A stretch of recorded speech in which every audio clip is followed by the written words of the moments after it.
So today I will be continuing with the Kabbalah Center's videos on 12 days of Aries. What does that mean? 12 days of Nissan. As mentioned in the previous video, the months are Jewish months where there's 12 cycles per year, where the moon each month is renewed. And so we say it's now a new mazel, a new flow. And each of these new flows become the new energy, the new angle, the new state of being. So when someone's born in that month, they very much are associated with it. But additionally, each of us are connected to all of it. So each day of the first 12 days, now what happened on the 14th? Liberation from narrow straits, from stuckness, from slavery, from oppressing, depressing, suppressing, repressing. And on the 13th day of Nissan was the Erev, like the beginning. And then, like the evening of that day, it started. Because the Jewish measurement of the day is in the evening before, because obviously when the sun goes down and the moon comes out, it's now towards the next day. So in short, each of these days go for each person for the whole year. So the first 12 days, now, for example, I did this a few years ago, but it doesn't mean it's not still relevant. Every year, the first 12 days of Aries set the tone, but we don't have to look at it only like that, because, for example, that happened a couple months ago. We can still be integrating and processing and learning from the fresh place. So I'll start with Libra today. We'll see, the first day I did 4, the second day I did 2. We'll see today how many I get to in the time I have.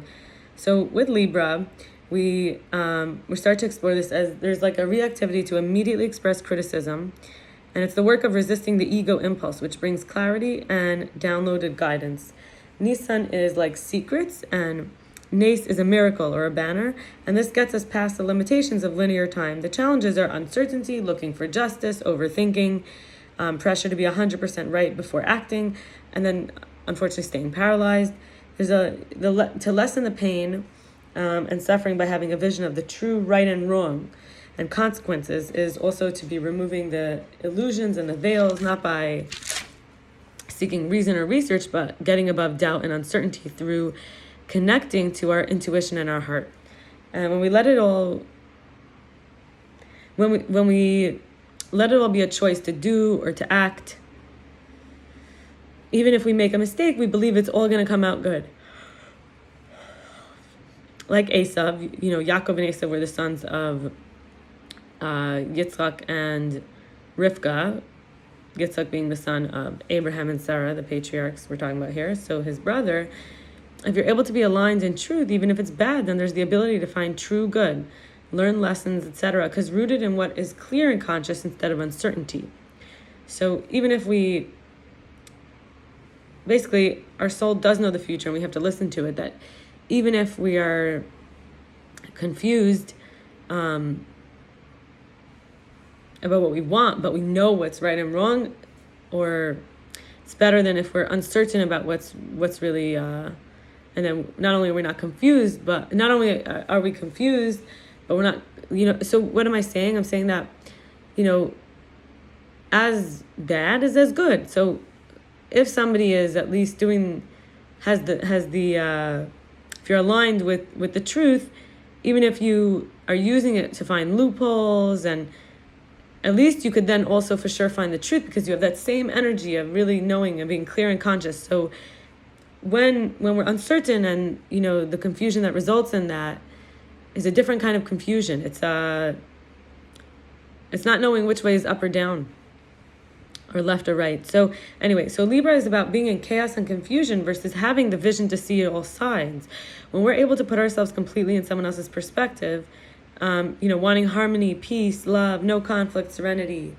So the easy way out is to say yes to all and make everyone feel good about themselves, but it's not really a good thing to always get out our prayers answered, or always give in, or people please.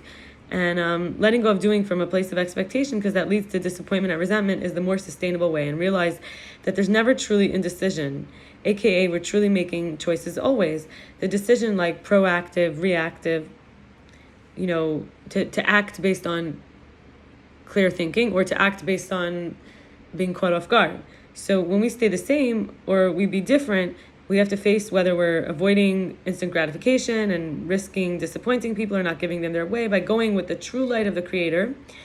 And this can continue to strengthen that light and that connection in order to do the best for all, ultimately, rather than just the superficial 1%, world. And so we have to listen to that inner voice, even if it's out of our comfort zone or against people pleasing, because spiritual intelligence comes as a gift when we forego the approval of others. And negative limiting thoughts from the parasite of our energy in the brain is the only conflict we need to focus on. When we're so busy worried that if we say the wrong thing that we're not going to be liked, and then we might not want to do, but at least if we're in truth, which is that this is just material, what really matters is what the material is rooted from or sourced from. So then no other conflict's more important than that inner choosing, that the only approval we need is the Creator, the source, which is implanted in each of us as a spark of perfection, allowing us to each use and reveal our unique talents and abilities in harmony and conjunction and unity with every other being that's on earth. And now, I'm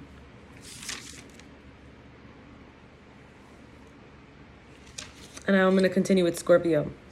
Scorpio, let me just take a drink.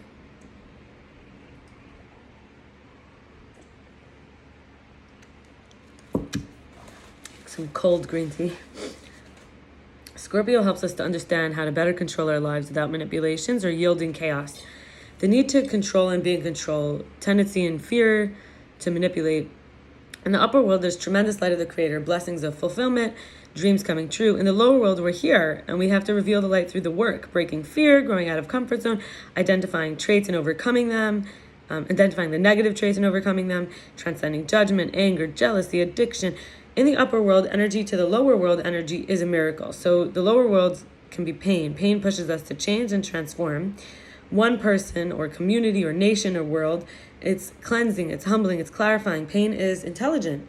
Suffering is getting sustenance from the lower world. And if we can get sustenance from the upper world, we will not be destroyed by darkness or chaos of this lower world. For example, the slave to career or approval of others, or needy for compliments, being liked, appearance, or winning, these attachments create suffering and dependence, because we can't handle not having that. And dealing with challenges in spirituality, working means knowing it's all a game, doing what the soul is meant to do, and having work, money, circuitry, relationship with someone without having to take it personal. Not having any false God is really about getting nourished by the upper world, not being reactive through avoidance or attachment, right? Acting when we're caught off guard, pain, pleasure, and no fear. The degree to which we have reactions and fears is where we can still let go of baggage of this world and become less affected by its movements, feeling chaotic and powerless, because when it's up, I'm up, and when it's down, I'm down. But the constant flow in the field of abundance is in the upper world. And auditing where in life we are needy, clingy, limited, attached to outcome, have expectations, focused on lack or resentments, whether they're small or big, not saying sorry or thanks, or didn't get a job or relationship, is waiting for something means we're not really the cause or the effects, but a slave. And this lower world is inherently decaying. It's temporary and impermanent, like a line with a beginning and end, life and death. Upper world is just life, not getting devastated because we realize it's all games. Certainty and a benevolent, protective, generous Creator is how money, people, appearances, having control is like they're false gods, and the internal investment really does pay off. So Scorpio really likes control more than any other sign. Like, one, you know who I am and how strong I am, and two, manipulation, like to be able to just make others do what you want. To replace, I'm going to create action and make things happen how I want, I can control, with openness, free, saying I allow.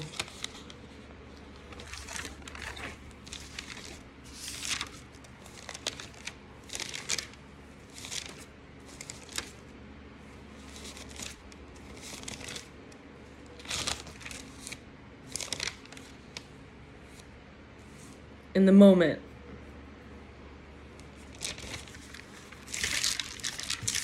Just want to make sure that I have the right page. 1 second.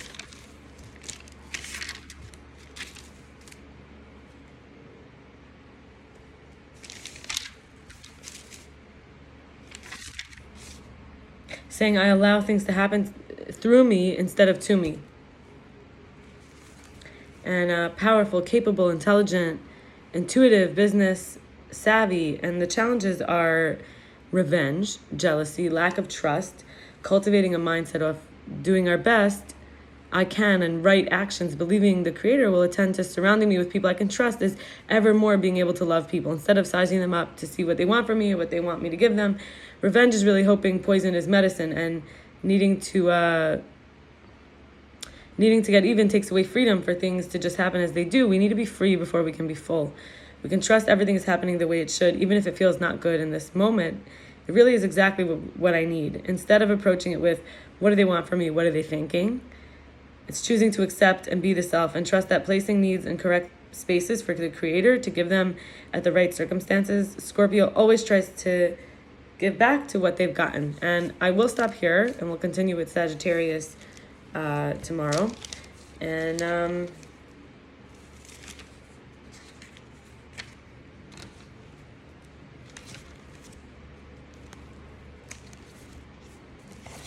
I wish you a blessed day.